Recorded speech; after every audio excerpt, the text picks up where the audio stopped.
Ganito dapat ang mga anak sa kanilang magulang. Alagaan at suklian natin ang pagsasakripisyo upang mabuhay lamang ang kanilang mga anak. Siya si Nanay Anita. Nagkaroon siya ng 18 anak, ngunit nabuhay dito ang 16. Noon raw ay puro trabaho lamang ang kanyang iniisip upang maitaguyod niya ang kanyang 16 na anak. Ngunit ngayon, ganito na daw ang kanyang kalagayan dahil sa iba't ibang sakit na dumapo sa kanya. Kung kaya't ang mga anak na lamang niya ang kanyang naaasahan sa paglilinis, pagpapakain at pag-aasikaso sa kanya. Nagpapasalamat daw siya na nagkaroon siya ng mga anak na tulad nito. Sa kabila ng sakit na kinakaharap ni Nanay Anita, patuloy pa rin daw siyang lumalaban sa kanilang buhay. Kahit ganito ang kalagayan ng kanilang tahanan, dito sila nakatira sa bahay na ito. Tagpi-tagpi rin ang kanilang tahanan at butas-butas din ang kanilang bubungan. Nakakalungkot isipin na marami tayong mga kababayan na naghihirap at patuloy na nahihirapan sa kalagayan ng kanilang buhay. Dahil sa naging sakit ni Nanay Anita, halos hindi na siya makakilos sa kanilang tahanan. Kung kaya't dito na lamang siya sa taas namamalagi. Umaga, tanghali, hapon at mapagabi. Dahil hirap na itong kumilos dahil sa kanyang karamdaman. Kahit daw nagkaroon siya ng maraming anak, itinaguyod niya daw ito at naghanap buhay ng marangal upang mabuhay lang ang kanyang 16 na anak. Kasama pa rin ni Nanay Anita ang kanyang ibang anak dahil ang iba rito ay wala pang asawa. Dito sila nagsisiksikan sa maliit na higaan na ito.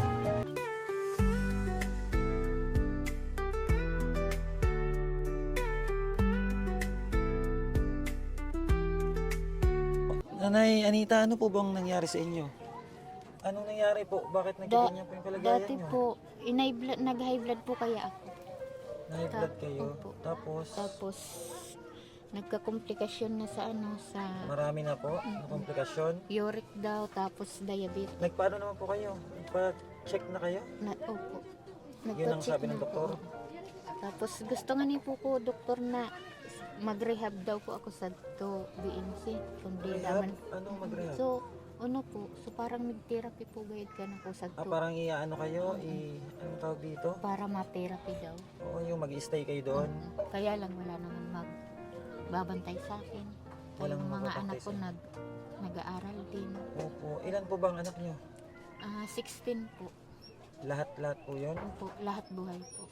Tapos may isa pong namatay na bibi dito sa tiyan ko. Yung Bali, pang 17. 17. Tapos may isa pang nakuha. Bali 18. 18 po yung anak nyo lahat-lahat. Nasaan po sila? Ito pong dalawa na to. Pang ilan po sila? Ito pang 10. Tapos ito pang 11. Pang 11. Ilan yung kasama nyo ngayon? Hindi ko sa bahay. Yung mga anak ko po dito, pati na yung dito, may mga asawa na. Pero May mga asawa yung tapos yung kasama ko dito, 7 sila lahat. pito. Opo, Pero ang dami niyo palang naging anak. Ilang taon na po kayo na 49, 49. 49 yung sinanay. Yung asawa niyo po, 51. ano pong trabaho niya? Minsan po nagtutuya sa Rano, tapos Nagtutuya, nagpapalaot. opo, tapos minsan pag ako nagpapagibo sa kampusan to, Marunong po kayong magtagalog. opo, Tagalog na lang po nanay para Opo. maintindihan tayo ng ating mga kababayan. opo. Ano pong trabaho ng asawa niyo? Minsan po naglalaot, tapos pag may nakuha po sa kampusan to ng magpapagawa o kaya magpapabutbut ng patay, Yung yung magpapalabas ng opo, mga magpapalabas. mga buto. Tapos minsan nagsasarado din. Mm. Matagal na po yung nararamdaman niyo?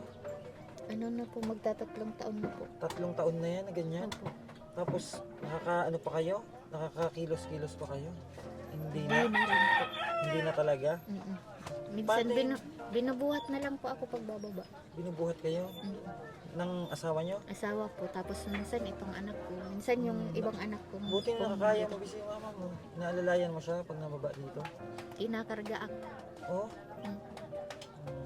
At salamat dahil ganun kayo sa magulang niyo. Dati po ba? Ano po bang trabaho niyo dati? siguro masipag kayo. Opo. Dati po katulong po ako. Tapos nagluluto, naglalaba. Mm-mm. Opo. All around ang, Opo. ang ginawa niyong trabaho. Opo. Kasambahay po. Isang bahay po. Kaya siguro sobrang sipag niyo. Na ano naman, Ganito baka, na itong mga baka kamay kasi ko. pagod kayo o pinagpapawisan, nagbabasa kayo. Tapos minsan maliligo kahit pagod na. Maliligo kahit pagod na. Minsan di maiwasan na di maghugas kahit galing kang magplantsa kasi nangangatalungan lang. Kaya sa hirap ng buhay, tinaguyod niyo yung labing walo. Ay, 16 na lang, no? Kasi Opo. nawala na yung dalawa. Oo. At yung iba niyo pong anak nag-aral pa. Opo. Yung bunso niyo, Yung ilang bunso ko taon? po 9 years old, grade 9 years old, grade 2. Maliit pa pala. 2. Tapos Talagang yung ano? isa grade 4, tapos yung isa grade 5, tapos yung isa kong anak grade 8, tapos ito grade 11, dalawa sila ng grade 11, tapos ito tapos na ng grade 12. Sila po talaga yung nag-aasikaso sa inyo? Silang dalawa? Pag yung wala kapatid? sila, yung anak kong isang babae, Hmm. yung nandito sa kabila. Si Annie, no? Kita ko, inaalagaan niyo si mama niyo. Kayo ang nag-aasikaso sa kanya. Pag walang pasok, ganun ang ginagawa niyo, kayo nagbabantay. Kaya naman, anong pakiramdam na nakikita natin yung magulang natin na ganyan? Na hindi na sila makagawa anong ginagawa nila dati, nung pag-aalaga nila sa atin noon, na ngayon na may ganyan siyang nararamdaman. Anong pakiramdam? Nahihirapan po mag-adjust. Dati po kasi naalagaan kami ni mama. Araw-araw kami nilulutuan. Yung mga ginagawa ni mama kami na ulit yung gumagawa. Sa Ikaw kanya. yung nagawa ngayon. Opo. Nung dati yung pag-aalaga sa'yo ng mama mo, ikaw naman ngayon yung nag-aalaga sa kanya. Gano'n ka sakit sa kalooban na makita mo yung mama mo na ganyan yung kalagayan? Alam ko mahirap, pero nakakaya nyo siyang alagaan. Alam ko tinitiis nyo lang yon na ganun na kasi ayaw nyo rin makita na ganun ang kalagayan niya, di ba? Kasi magulang natin sila. Paano mo nakakayanan yung lahat ng pagsubok? Kinakaya na lang po lahat. Wala naman po ibang choice kasi magulang. Kailangan po talaga alagaan.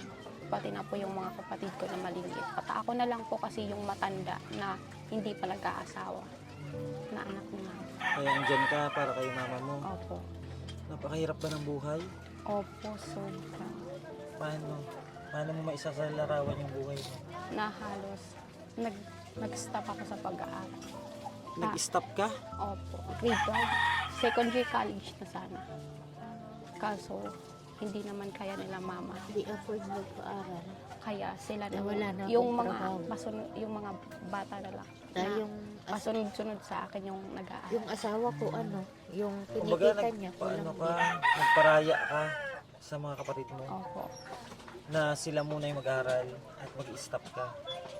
Napakabait mo naman na anak. At ganun yung ginawa mo, nagparaya ka para sa mga kapatid mo. Ay, nako. Nakaiyak yung ano nyo. Ikaw, Alexandra ba? Kamusta yung kalagayan niya? Kamusta yung buhay? Okay lang po. Okay lang?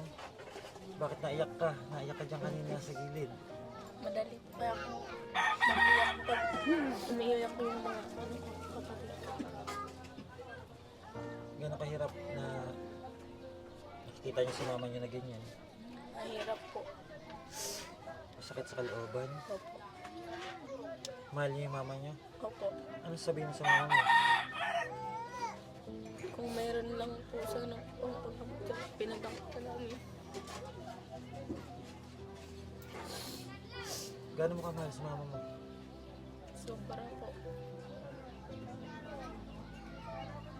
Ikaw, Ani, gano'n mo kamahal ang mama mo?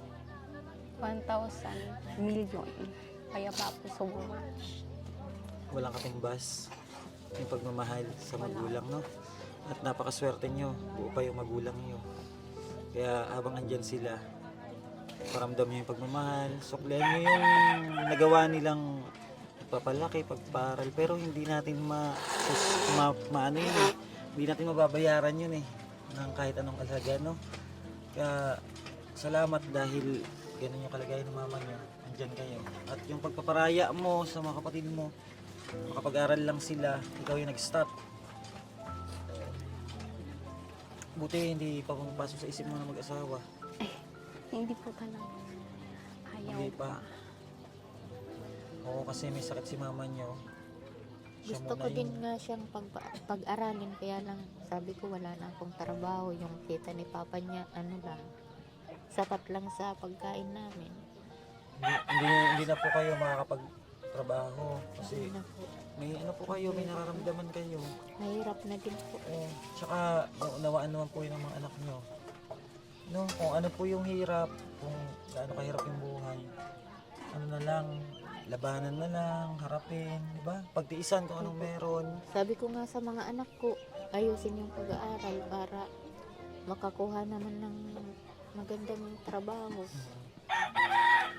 Ano po, at maswerte kayo dahil may mga anak kayong ganyan. Kung sakali na ano po ba yung gusto niyong tulong para sa inyo? Kahit kunting tulong lang po. Para po saan? yung mapagawa lang tong bahay kasi pag umuulan din. Pag umuulan, natagos talaga yung mga tubig dito sa ano nyo, bubong? Opo. Pinalagyan ko lang nga ng ano. Kasi ano po tong bubong nila eh. Ito po, yung ano man tawag dyan, nipa ba yung pahit? Opo. Nipa, no? Tapos nilagyan lang po ng mga, Sa ibabaw may ano na lang yan, mga trapal. ano ba to, para trapal, hindi no? po- Trapal na parang sako po. Oo. Ano. Kaya po natulo dito sa kanila. At bakit nay, imbis na dapat yung sakit nyo, ano po bang sabi ng doktor? May ano daw po ba, may mga dapat Diabetic. gawin para maging maayos Yung ano yung daw po kalagayan? kasi yung ugat ko daw po, yung parang bumuo-buo na. Kailangan Kaya- nyo talaga ng therapy. Kaya hindi ko na naigagalaw to. Hindi nyo naigagalaw yung mga paa nyo. Hindi na. Kailangan nyo po ng therapy. Hindi na nauunat. Maski sa kamay. Pati yung mga Biruin nyo kamay si nanay. ko. Imbis na po yung hilingin niya, yung para sa kanya na kagalingan niya, hiniling niya yung bubong. Diba? Para sa mga anak niya. Kasi po, yung mga anak niya, dito po nakatira pa yung iba kasi maliliit pa rin po. Yung bubong po ang gusto nila kahit pa paano magkaroon ng yero. Maging yero, kasi ang hirap pa ganito. Tapos dun po sa ano na yun, yung maliit na yun na papag dun sa labas, dun kayo natutulog. Yung mga anak kong lalaki tapos si papa nila. Tabi-tabi sila doon Opo. talaga. Pag ganun sila Pahaba. Oo. Pabalagbag. magkasya, Para magkasya sila. Tapos itong dalaga ko namang anak dito sa akin. Para may kasama ako pag natutulog. Ano po yung natutunan nyo sa buhay? Di ba po, marami kayong mga anak. Ano po yung natutunan nyo? Bilang magulang, may maipapayo ba kayo sa ibang magulang dito? Bilang magulang, alagaan natin yung mga anak natin. Kahit maraming anak, huwag papababayaan. Tapos pag-aralin ng maayos. Katulad ko, may pangarap ako sa mga anak kong makatapos na pag-aaral. Kaya lang nagkasakit ako. At talagang nung malakas pa po kayo, talagang Nung malakas ako, lagi kong nagtatrabaho araw-araw yun. Kahit linggo, di ako tumitigil.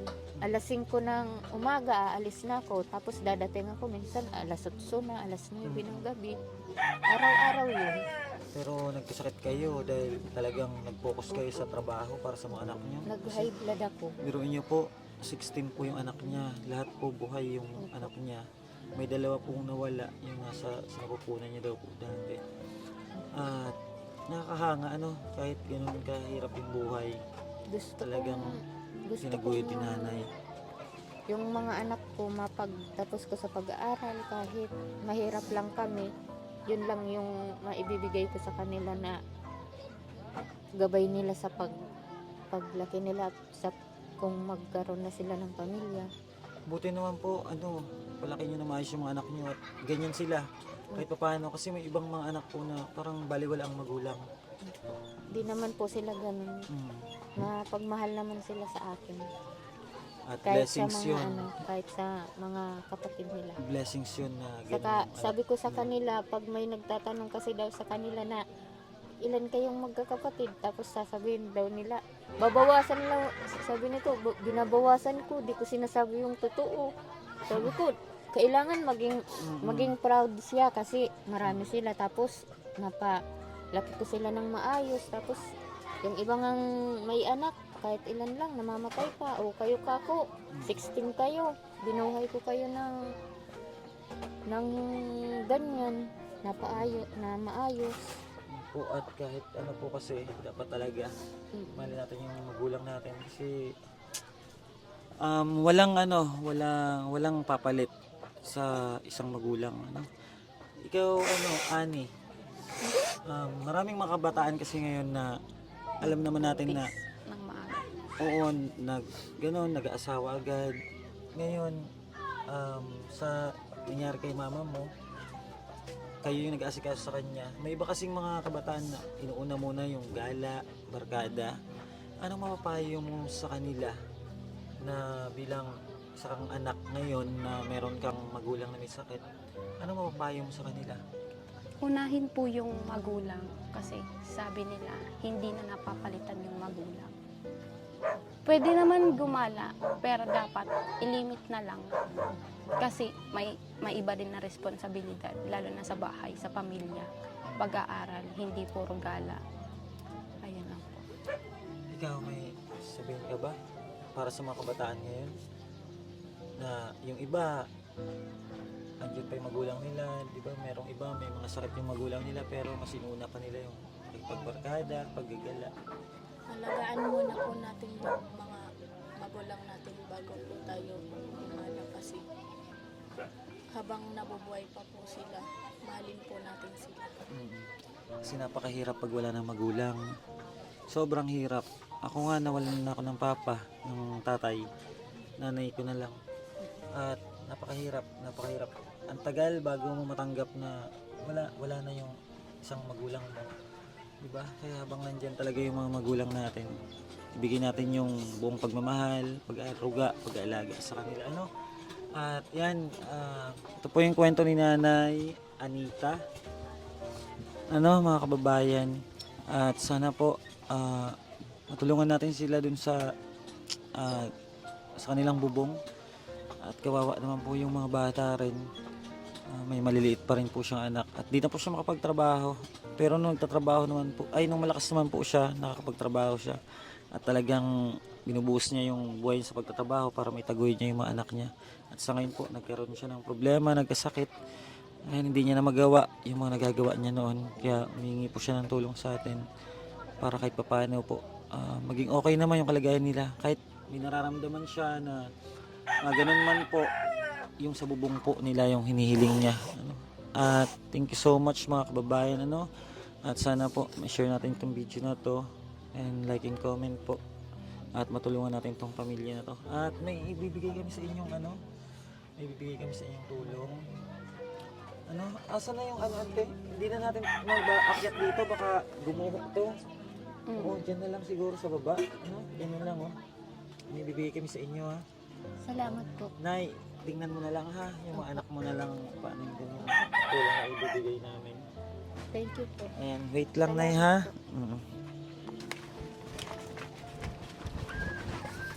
Saan? Ilagay mo dun.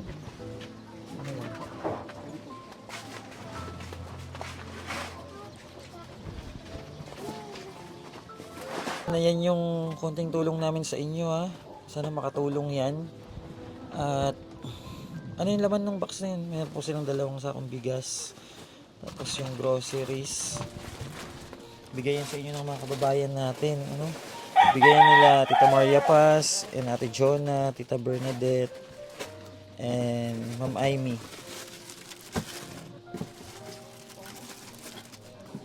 Si nanay niyo nagagatas, di ba? Opo. Ayan, painumin mo siya ng gatas, ha? Na, dito na yung ano mo, grocery mo. Yan si nanay, hindi po kasi makababa. Salamatan mo yung mga kababayan natin. Thank you po sa lahat ng bumigay ng tulong. Salamat po. Sana makatulong na, ha? Ikaw, be, masaya ka ba? Opo. Sana makatulong yan, ha? Paano? Ayan po yung pinagkaloob ng ating mga kababayan at sana ay makatulong po ano, sa kanila. And thank you so much po and God bless po.